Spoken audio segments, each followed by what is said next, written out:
Kejadian 16 ayat 1 sampai ayat 16. Hagar dan Ismail. Adapun Sarai istri Abram itu tidak beranak. Ia mempunyai seorang hamba perempuan orang Mesir, Hagar namanya. Berkatalah Sarai kepada Abram, "Engkau tahu Tuhan tidak memberi aku melahirkan anak, karena itu baiklah hampiri hambaku itu. Mungkin oleh dialah aku dapat memperoleh seorang anak." Dan Abram mendengarkan perkataan Sarai. Jadi Sarai istri Abram itu mengambil Hagar hambanya orang Mesir itu, yakni ketika Abram telah 10 tahun tinggal di tanah Kanaan, lalu memberikannya kepada Abram suaminya untuk menjadi istrinya. Abram menghampiri Hagar lalu mengandunglah perempuan itu. Ketika Hagar tahu bahwa ia mengandung, maka ia memandang rendah akan nyonya itu. Lalu berkatalah Sarai kepada Abram, "Penghinaan yang kuderita ini adalah tanggung jawabmu. Akulah yang memberikan hambaku ke pangkuanmu."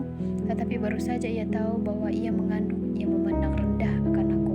Tuhan kiranya yang menjadi hakim antara aku dan engkau. Kata Abram kepada Sarai, "Hambamu itu di bawah kekuasaanmu, perbuatlah kepadanya apa yang kau pandang baik."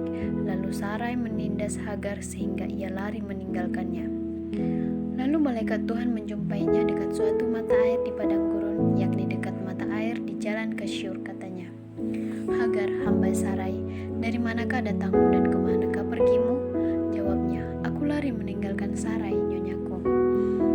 Lalu kata malaikat Tuhan itu kepadanya, "Kembalilah kepada nyonyamu, biarkanlah engkau ditindas di bawah kekuasaannya."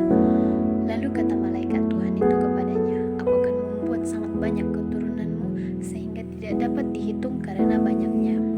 Selanjutnya kata malaikat Tuhan itu kepadanya, "Engkau mengandung dan akan melahirkan seorang anak laki-laki dan akan menamainya Ismail, sebab Tuhan telah mendengar tentang penindasan atasmu itu.